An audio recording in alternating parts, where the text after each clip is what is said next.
두 어머니의 이야기로 시작하려고 합니다. 여러분들 먼저 잘 알고 계시는 맹자의 어머니 이야기. 맹자가 제일 처음 살았던 곳이 시장 옆이었습니다. 그러다 보니 이 맹자라는 아들 녀석이 바깥에만 나와서 집에만 들어오면 이러고 있어요. 자, 골라, 골라, 골라, 골라. 아저씨도 골라, 아줌마도 골라. 애들은 가라, 애들은 가라. 어디서 많이 들어보셨죠? 저 어렸을 때, 이 무언가를 짊어 다니시던 분들, 천막 같은데도 막 무언가를 팔고 계시던 분들 다 이렇게 했던 것 같아요.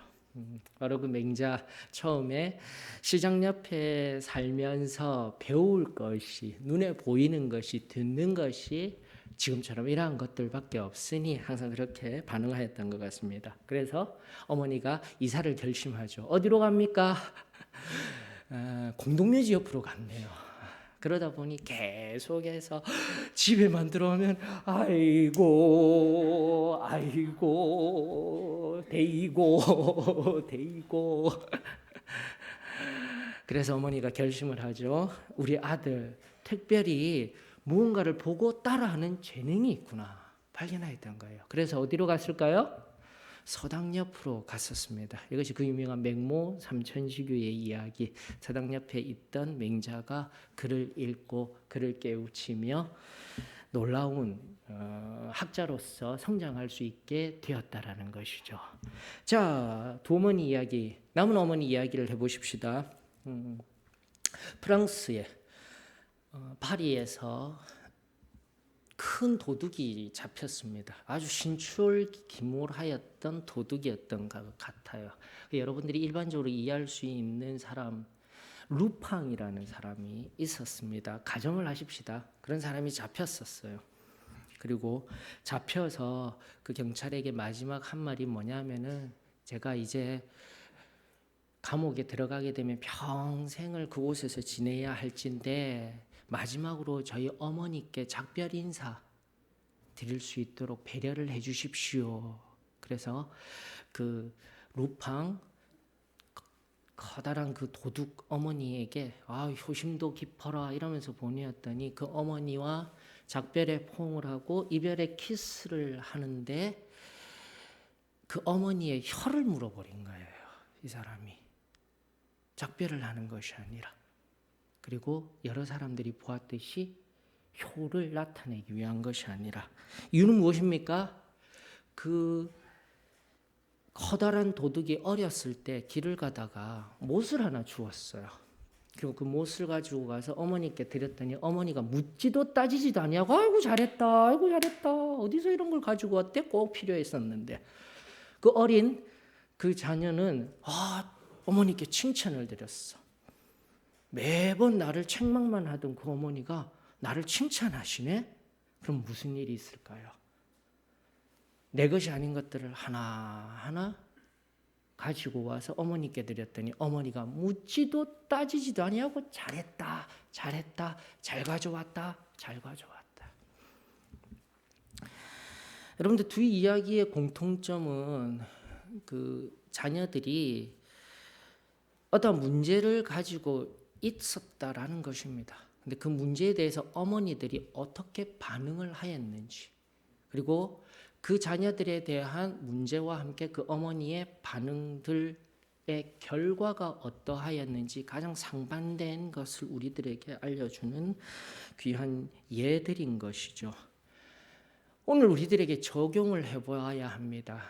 오늘 우리 앞에 놓인 그리고 우리 가운데 떠돌아다니는 죄에 대한 인식을 내가 가지고 있는지 그 첫 번째가 필요하고요. 두 번째는 무엇입니까?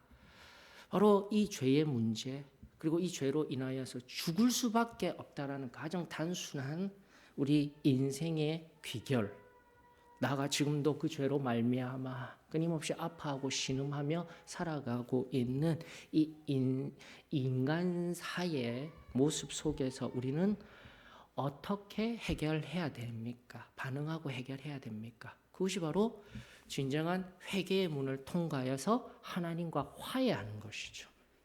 중생하는 것이죠.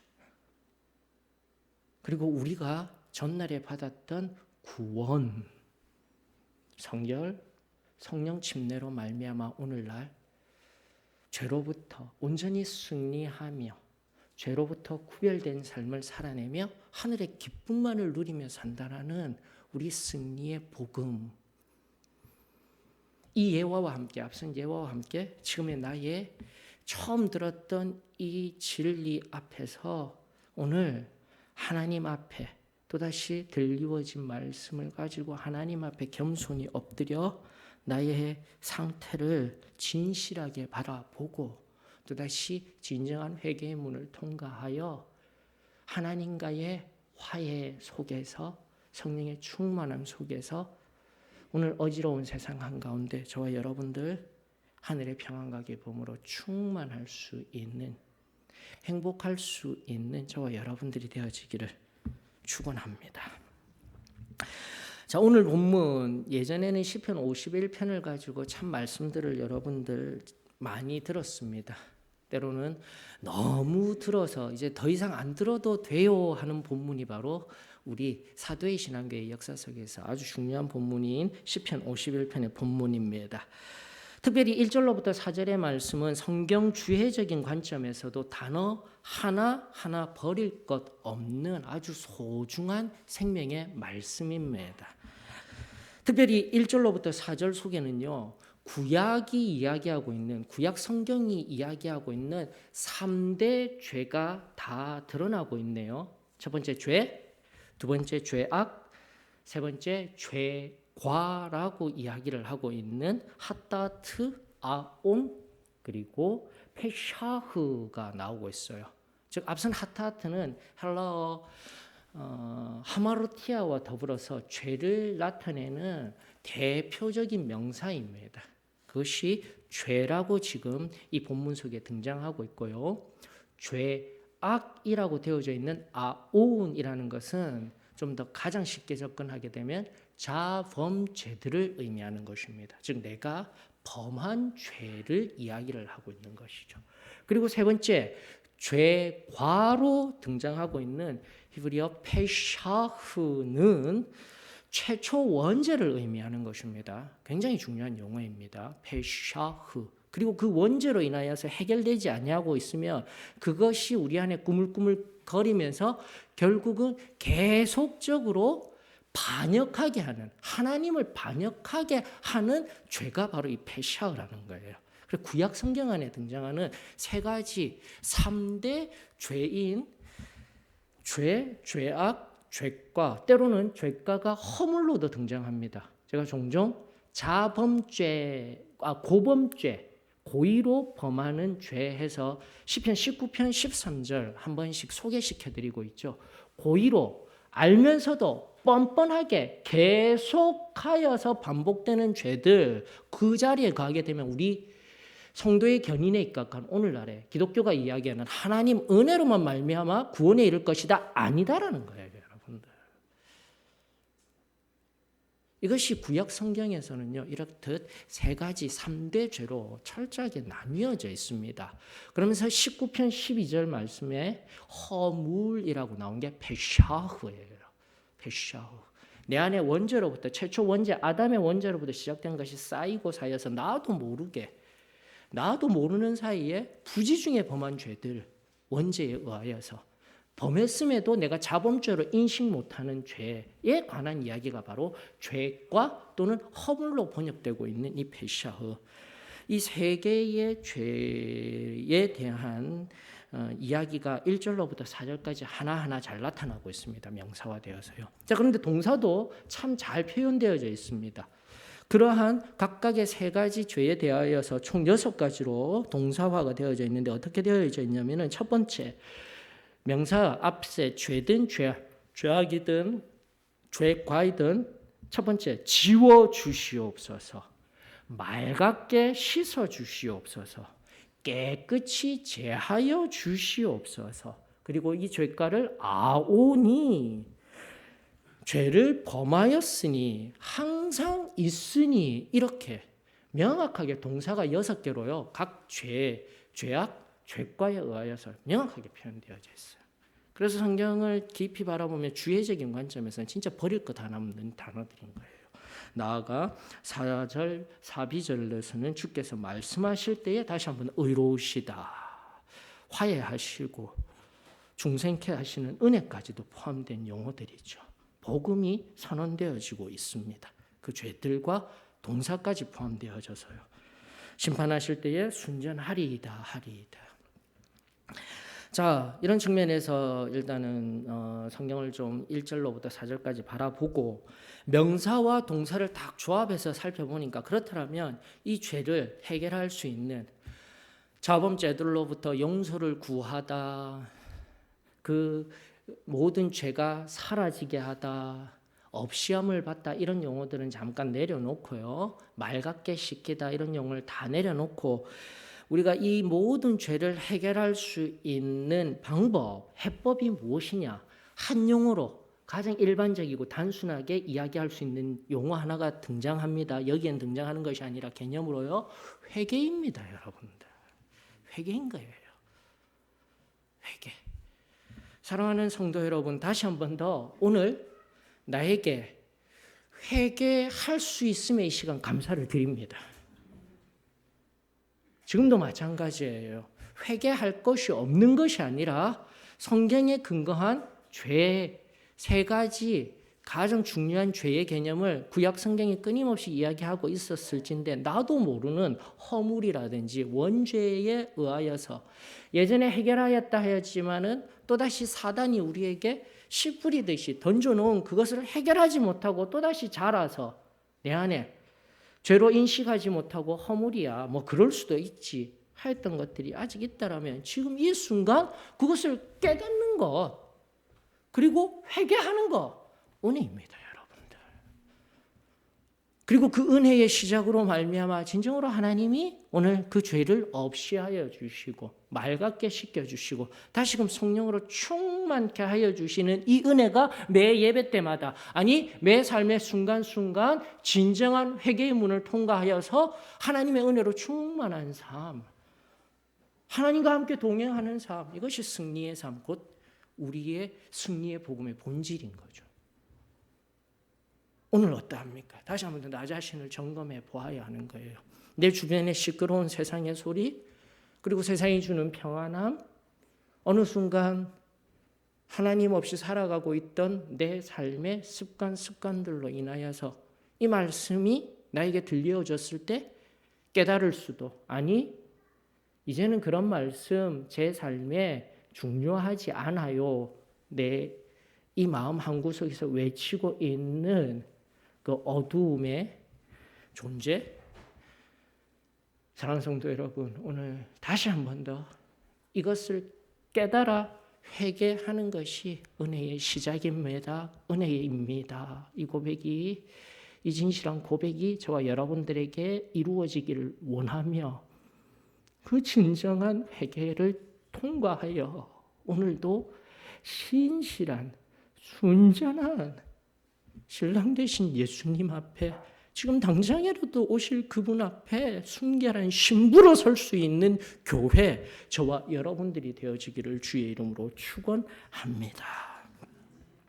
그러면서 이 시편 51편 회개라는 용어보다는 16절, 17절에서 바로 이에 통하는 회개하는 장면들이 등장하잖아요. 시편 51편 16절에서 17절, 주께서는 제사를 기뻐하지 아니하시나니 그렇지 아니하면 내가 드렸을 것이라, 주는 번제를 기뻐하지 아니하시나이다. 예배 잘 드린다고, 헌금 잘 드린다고 우리가 은혜 가운데 거하며 구원받는 것이 아니라, 다 같이 17절 읽습니다. 시작. 하나님께서 구하시는 제사는 상한 심령이라, 하나님이여 상하고 통회하는 마음을 주께서 멸시하지 아니하시리이다. 다시 한 번 더, 이 통회하는 마음, 이 상한 심령, 죄를 인식하여서 내가 죄가 있구나라고 했을 때 우리 제일 처음 받았던 구원의 상태, 내가 다시는 돌아가면 안 돼. 그런데 지금의 내 상태가 그 이전의 상태에 있구나 발견하며 상한 심령으로 또다시 하나님 앞에 엎드려 기도할 때에 하늘로부터 놀라운 은혜가 오늘 또 여기에 우리들 가운데 충만하게 될 줄 저는 믿습니다. 이 놀라운 역사가 오늘 나의 역사가 되어지기를 축원합니다. 두 번째로 넘어가십시다. 이 회개라는 용어 히브리어로는 슈브예요.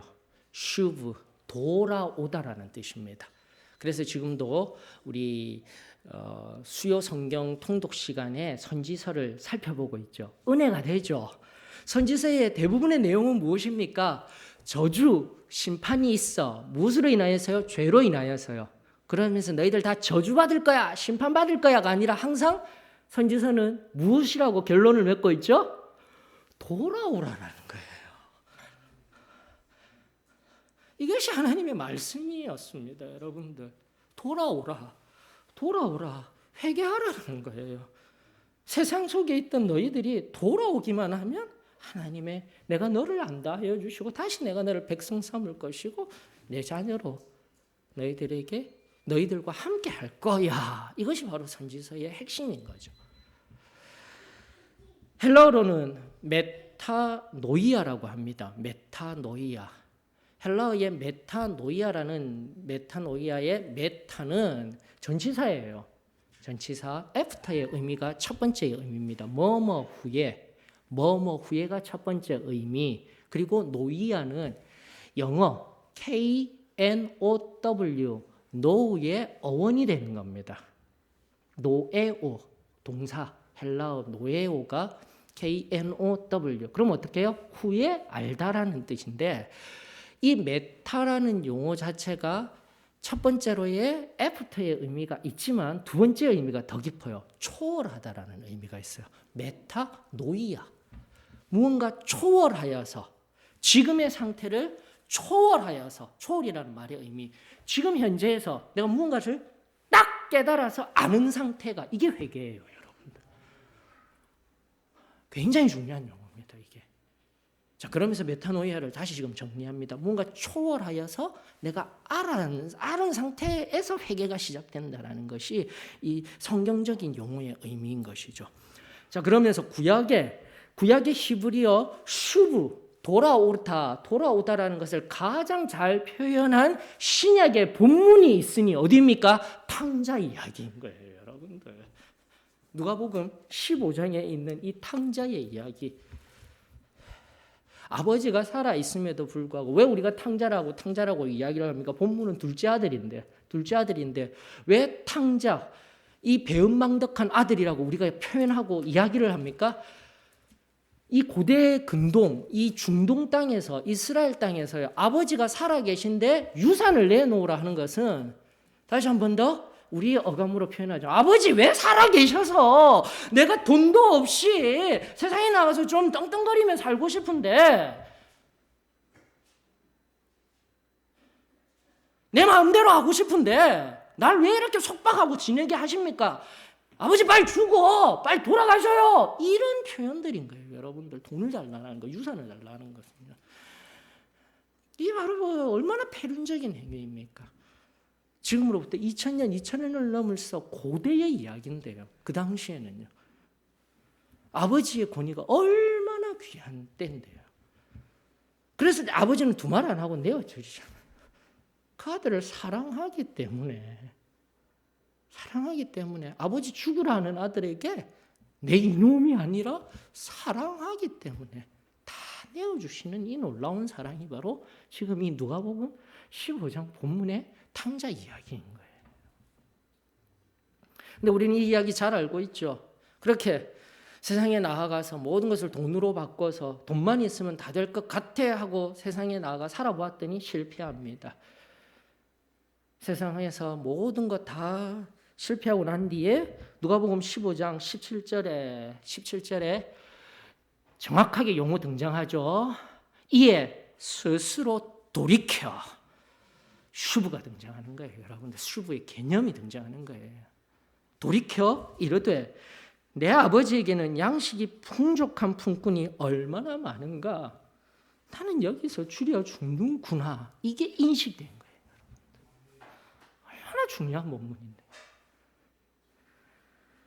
내가 일어나 아버지께 가서 이르기를 아버지 내가 하늘과 아버지께 죄를 지었사오니 지금부터는 아버지의 아들이라 일컬음을 감당하지 못하겠나이다. 나를 품꾼의 하나로 보소서 하리라 하고 이에 일어나서 아버지께로 돌아가니라. 이것이 회개예요, 여러분들. 구약의 슈브라는 용어. 돌아가면 되는 거예요. 아버지께로 돌아가면 되는 거예요. 아버지께로 돌아가면 되는 거예요.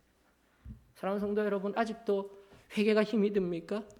아주 내 안에 나만 알고 있는, 오늘 내 옆에 있는 형제자매에게 차마 말할 수 없는 죄의 습관, 찢기, 알면서도 머뭇머뭇거리고 있는 그 죄 앞에서 우리 하나님께 돌아가기만 하면 됩니다. 돌아간다라는 의미, 하나님, 내가 이러이러한 죄의 자리에 있습니다. 내가 여기 있습니다. 인 거예요, 여러분들. 하나님이 다른 것 원치 아니하셔요. 인정하라는 거예요. 내가 죄인입니다. 이것이 죄입니다. 인정할 때에 회개가 시작되어집니다. 20절 하반전에 아직도 거리가 먼데 아버지가 그를 보고 측은히 여기에 달려가 뭐라고 입을 맞추니. 이 22절은요 진짜 놀라운 구절입니다, 여러분들. 중동 이스라엘 지방에서는요 이미 우리 복음서 요한 복음서에서도 이미 보고 있어요. 범죄한 자들은 어떻게 합니까? 돌로 치는 거예요. 이미 이렇듯 폐륜적인 아들이 그 집을 떠났어요. 그 집안을 떠났어요. 그 마을을 떠났어요. 그 마을 사람들이 다 알고 있어요. 자, 이것은 율법적으로든 사회의 관습적으로든 이 아들은 어떻게 되는 거예요? 눈에 보이기만 하면 돌로 쳐 죽일 아들인 거예요. 이미 그런 상태의 아들인데 단 하나 화해하고 용서할 수 있는 단 하나의 방법이 있으니 바로 이해 당사자, 직접적인 이해 당사자가 무엇을 하면 됩니까?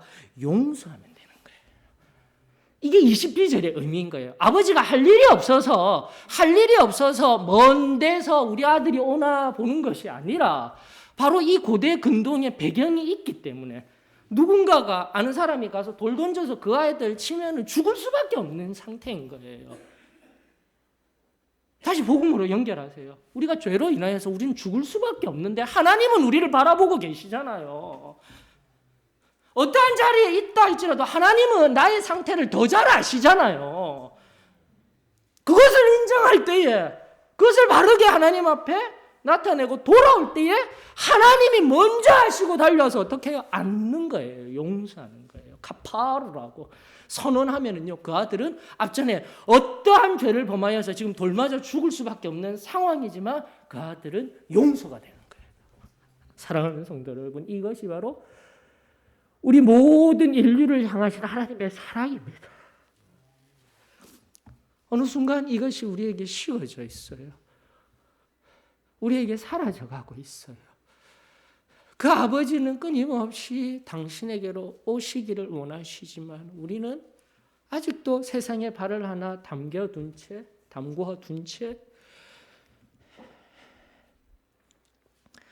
허물과 죄로 인하여서 아버지의 마음을 아프게 하고 있는 자리에 있다라면 내 아버지는 나를 징치하시고 나를 멸시하시고 뒤도 돌아보지 아니하며 생명을 없이 하시는 분이 아니시라 다시금 돌아오기만 하면 나를 품에 안아주시고 사랑하시는 아버지이십니다. 이것을 우리 깨달을 수 있기를 원합니다. 이것이 하나님입니다. 이것이 아버지입니다. 이것이 바로 예수 그리스도의 기독교가 이야기하고 있는 사랑입니다. 반대로 아들의 편에서 우리가 생각을 해야 합니다. 돌아가야 합니다. 회개해야 합니다. 이 회개는요, 21절이 이야기하듯 그리고 지금도 그 배경에서 이야기하듯 돌아가면 죽을 수밖에 없는 상황이 있는 거예요. 목숨 걸고 가는 거예요. 목숨 걸고 돌아가는 거예요. 부끄러워도 나는 회개해야 되는 거예요.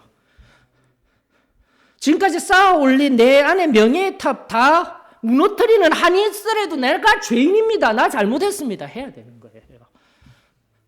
하나님 앞에 서시기를 원하십니까? 하나님은 우리 삶의 모습 하나하나 나에게는 과거이고 잊어버렸던 일, 허물로 아직도 나는 모르고 있지만 우리 하나님은 다 알고 계시잖아요.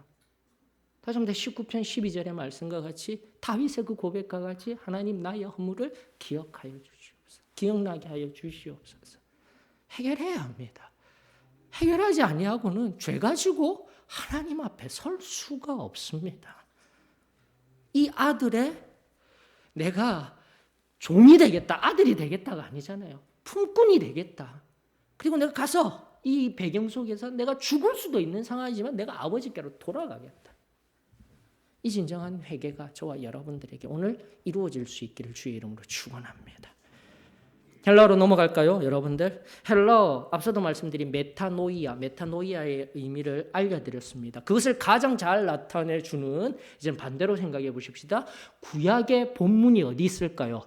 바로 시편 51편의 서사적인 스토리, 이야기의 배경이 되어지는 사무엘하 11장으로부터 12장까지의 말씀인 거예요, 여러분들. 이 메타노이아라는 개념을 명확하게 알 수 있는 장면. 헬라어적인 이 개념이 구약 속에서 명확하게 알려지는 장면이 사무엘하 11장으로부터 12장까지 이야기. 무슨 장면입니까? 다윗이 밧세바를 간음한 장면. 그리고 나단의 책망 후에 다윗이 어떠한 반응을 보여주었는지 그 장면인 거예요, 여러분들.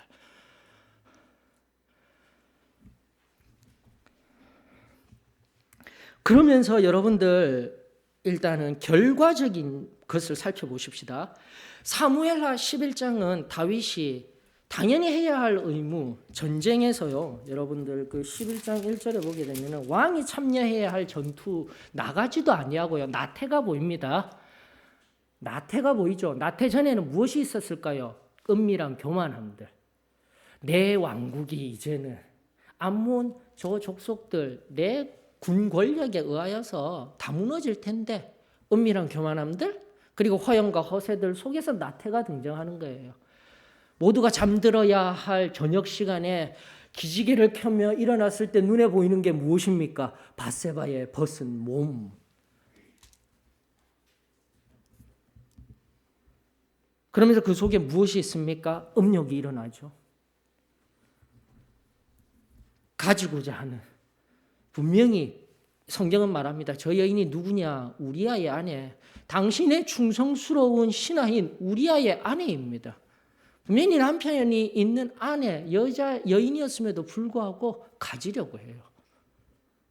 이런 것들이 복합적으로 다 들어가 있어요. 지금 다윗이 그냥 밧세바를 취했다. 우리 간단하게 생각하지만 성경이 말하고 있었던 그 원죄의 대죄악들이 단어가 들어가 있는 거예요. 탐욕과 간음 그리고 거짓 모략까지 등장하여서 그렇게 취한 밧세바 또다시 우리아를 전장에서 불러내려 잠자리에 들게 만드는 이 다윗의 끔찍한 한 걸음 한 걸음. 그리고 결국은 어디까지 갑니까? 거짓 모략에 의하여서 암몬 족속과의 최전선 가운데 그 우리아를 보내 죽게 만들죠. 살인까지 범하게 만들었습니다. 자, 그런데 이러한 11장의 결론 없지만 결론 이후에 그가 추진하고 있는 일이 무엇입니까? 내 충성스러운 신하였던 우리아가 죽었으니 홀로 된 밧세바를 내가 후궁으로. 이게 지금 죄의 결과에 따른 모든 사람들에게 보여지고 있는 성공한 것 같은 모든 사람들이 우리 다윗 왕 너무 훌륭하지 않아? 자신의 부하, 저 충실한 부하의 죽음까지도 아껴하며 그 홀로 된 여인을 그저 내버려 두지 아니하고 긍휼함과 자비함으로 후궁으로 선을 베푸는 훌륭한 왕. 죄의 결과가 이렇습니다. 인간 세상에 보이는 것은. 바로 그리야 했을 때 누가 개입하십니까? 하나님이 개입하시잖아요. 하나님이 말씀하시잖아요.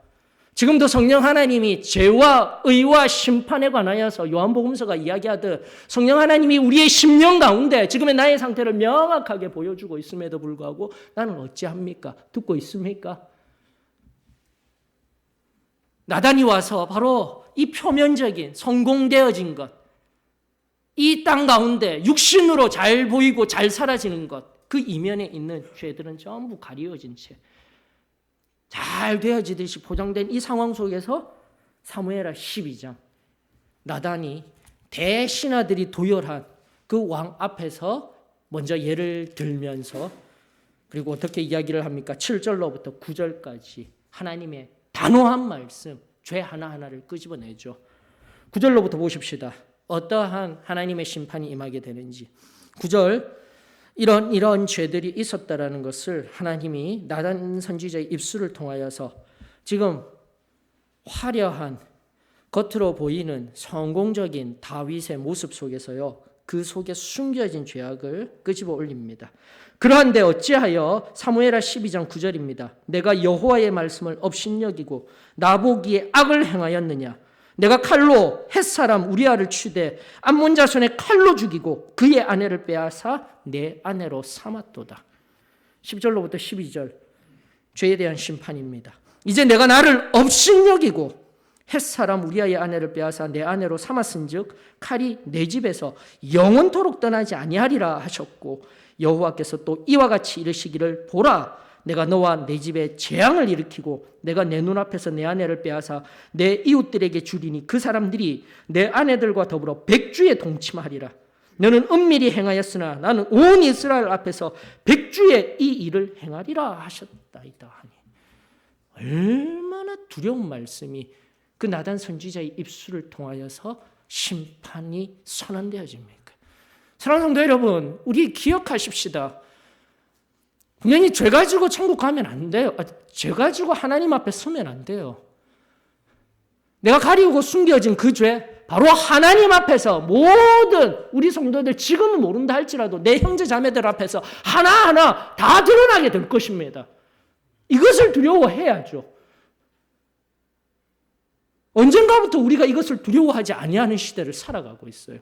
하나님이 사랑하십니다. 우리 한 사람 한 사람을 너무나 사랑하십니다. 그 사랑에만 기인하였지 하나님이 우리 하나하나 숨기고 가리우신 죄 나중에 결국은 다 셈하실 심판의 하나님이심을 우리가 잊어가고 있는 이 시대 앞에서 다윗 13절 다 같이 눈으로 바라봅니다. 다윗이 나단에게 이르되 내가 여호와께 죄를 범하였노라. 이 당시에는요 절대 군주제입니다. 좀 더 엄밀히 얘기하면은 군주 자체가 신적인 존재예요. 그 존재가 신하들과 모든 사람 앞에 도열하여 있었을 때 나단 선지자가 와서 아무도 모르는 표면적으로 밧세바에 관하여서 이렇게 아름다운 일을 하고 있구나 하고 있는데 나단 선지자의 책망이 있었을 때 다윗 어떻게 하겠습니까? 여러분들이 만약 그런 자리에 있다라면 어떻게 하실 겁니까? 그런 적 없어. 그 입 다물라 이럴 수 있잖아요. 오히려 지금 우리가 회개할 거리들을 가진 것보다 다윗은요 절대 회개할 수 없는 상황입니다. 그러나 그때 바로 이 헬라어적인 의미 메타노이아가 일어나는 거예요.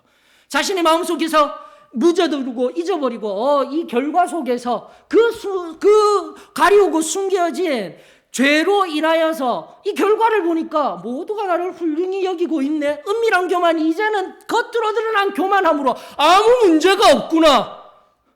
얼마나 악한 자리에 있는 거예요. 다윗이 그냥 한 여인을 취하였다 이런 개념이 아니에요. 다윗이 몰래 요압에게 의하여서 우리아를 죽게 만들었다 이런 개념이 아니에요. 지금 다윗은 철저하게 하나님 앞에서 눈에 보이는 현상적인 잘 만들어진 결과가 중요한 것이 아니라 철저하게 골마서 다 죽어가는 상황에 있을 때 하나님이 그것을 지적하시고 알게 하였을 때 메타노이아가 일어난 것입니다. 회개가 일어난 거예요. 메타노이아 다시 한 번 더 초월하여서 내가 깨달아진 거예요. 충분히 왕으로서 어미를 가지고 나단 선지자의 입을 가릴 수도 있습니다.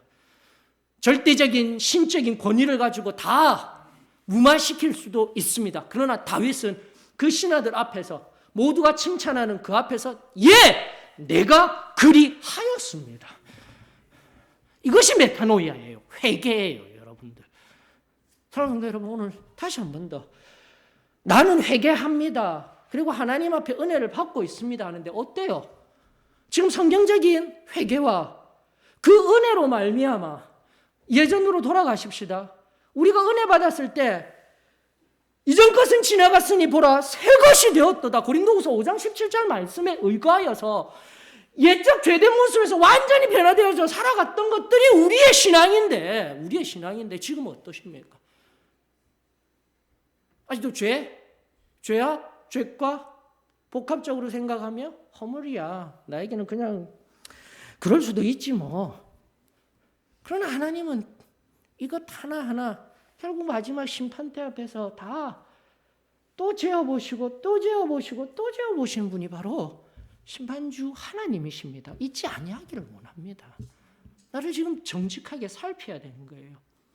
그리고 진정한 메타노이아에 의한 진정한 회개의 문을 통과하게 되면 또다시 우리가 그 전날에 이전으로 돌아갈 수 없었던 상태, 죄 중에 있었던 상태를 증거하고 간증하며 지금 주시는 은혜가 얼마나 귀하였는지 이것이 동일하게 오늘날에도 성도인 나에게도 동일하게 작동이 되어져야 되는 거예요.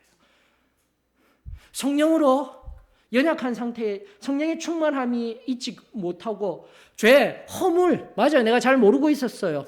고의로 범한 죄도 아닙니다. 부지 중에 범한 죄도 있었어요.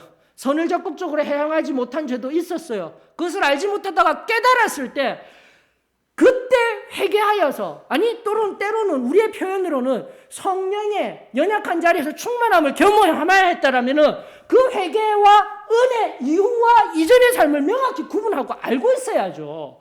그래서 우리는 어떤 고백을 해야 됩니까? 이후의 삶에 취하여서 하나님의 은혜 안에 있으니 하나님 감사합니다.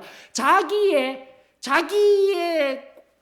감사함과 고백으로 끝나는 것이 아니라 이전으로 다시 돌아가면 안 되는 거예요. 안 되는 거예요. 이것이 복음이자 우리의 신앙입니다, 여러분들. 그렇기 때문에 나는 승리하였습니다라고 선언할 수 있는 거예요. 연약한 상태에서 누군가를 아프게 하였습니까?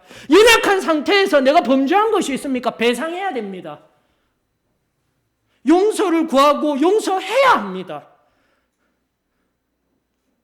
근데 단 하나 단회적인 옛적의 구원, 성결, 성령 침례에서 머무르며 오늘 내 삶 속에 지금도 진정한 회개를 원하시는, 돌아오기를 원하시는 하나님의 그 마음 앞에서 우리 얼마나 무디어지고 얼마나 지금 복음과는 상관없이 말씀과는 상관없이 신앙의 자리에 거하고 있는지 사랑하는 성도 여러분, 우리 하나님 앞에 이 시간 겸손히 설 수 있기를 원합니다.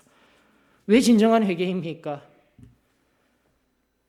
진정한 회개라는 것은 이 회개가 이야기하고 있는 성경적인 용어는 명확하게 지금의 내 상태에서 하나님 없이 행하였던 허물이라는 죄과 아는 거예요.